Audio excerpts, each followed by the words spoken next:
Galen of Pergamon, born in 129 CE and flourishing into the early 3rd century, was one of antiquity's most prolific and influential thinkers. His vast corpus, exceeding 300 works, spans medicine, philosophy, anatomy, physiology, pharmacology, diagnostics, and epistemology.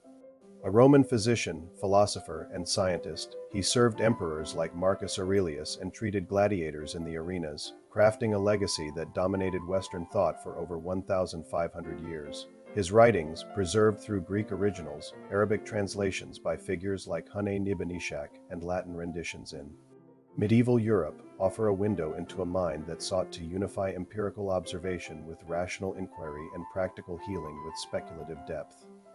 This video will explore the key themes defining his work: teleological anatomy, humoral physiology, rational therapeutics, diagnostic precision, philosophical integration, and scientific methodology. These themes reveal a holistic system that was ambitious in scope, revolutionary in intent, and limited by the scientific constraints of his era, yet enduring in its vision. What follows is an extensive exploration of these concepts, their interplay across his corpus, their historical impact, and their modern resonance. Teleological anatomy forms the foundation of Galen's understanding of the human body.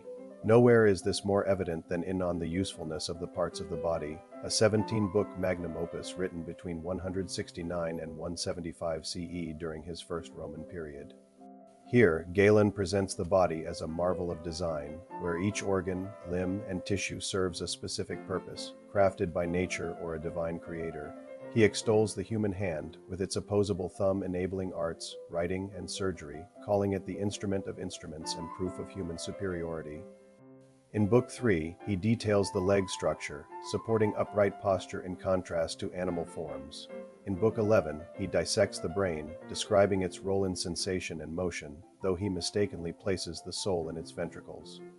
This teleological approach extends too on anatomical procedures, a 15-book dissection guide from the same period. In it, Galen instructs students to peel muscle from bone, cut nerves in living pigs, and observe the heartbeat. His famous public demonstration of cutting a pig's laryngeal nerve to silence its squeal proved neural control. On Bones for Beginners catalogs 206 bones, describing the skull's sutures protecting the brain and the ribs shielding the heart, all artfully designed. On the Movement of Muscles bridges anatomy and function, explaining how biceps flex and triceps extend in a pulley system of natural design. Due to Roman bans on human dissection, Galen relied on animal models like pigs, goats, and Barbary apes. This led to errors, such as his mistaken belief in the rete mirabile, a vascular network present in ungulates but not in humans. He also incorrectly proposed that the heart heats blood rather than pumps it.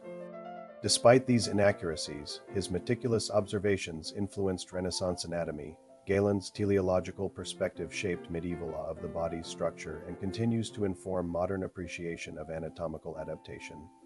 Humoral physiology forms the dynamic core of Galen's medical theory. On the nature of man, Galen posits that health depends on the balance of 4 humors: blood, phlegm, yellow bile, and black bile. Each humor corresponds to elemental qualities of fire, air, water, and earth.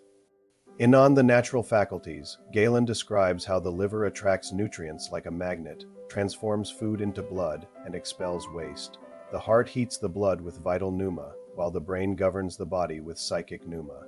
This triadic system aligns with Plato's division of the soul into rational, spirited, and appetitive aspects. On Mixtures maps these humors to temperaments, associating youth with heat and moisture, old age with cold and dryness, and men with greater heat than women.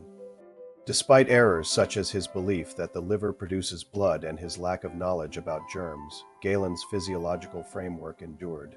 It influenced medieval and Islamic medicine, shaping Avicenna's canon and European regimens until William Harvey's discovery of circulation in 1628, his model's holistic approach. Linking body, environment, age, and temperament still resonates in modern medicine. Galen's approach to treatment was systematic and reasoned, as exemplified in On the Method of Healing. Here, he outlines diagnostic techniques such as pulse reading, a rapid pulse indicating heat, a slow one suggesting cold, and prescribes treatments accordingly: bloodletting, cooling baths for fever, and warming herbs for chills formed the basis of his therapeutic interventions. His experience treating gladiators honed his practical skills, from stitching wounds to draining abscesses. In On the Powers of Simple Drugs, an 11-book compendium, Galen catalogues remedies like pepper for phlegm and opium for pain. He tested many himself, verifying rhubarb's astringency and using barley soup for digestion. On Compound Drugs According to Places offers regional recipes, prescribing opium rose drops for earaches and honey harehound.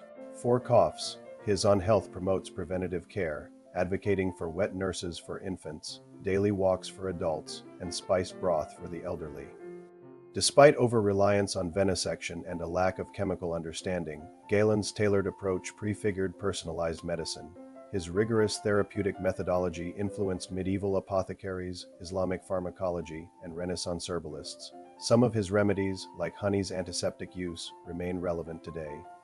Galen's corpus melds these themes into a system that ruled medicine from Rome to the Renaissance. His philosophical works, such as The Best Doctor is Also a Philosopher, emphasize the role of reason in medicine. His writings, verbose and combative yet brilliant, reveal a mind that saw the body as a cosmos and the physician as a sage. His legacy, a blend of scalpel and syllogism, bridges antiquity to modern medicine, standing as a monument to curiosity, resilience, and vision. Thank you for watching. Be sure to hit the like and subscribe button and stay tuned for more content on the philosophy series.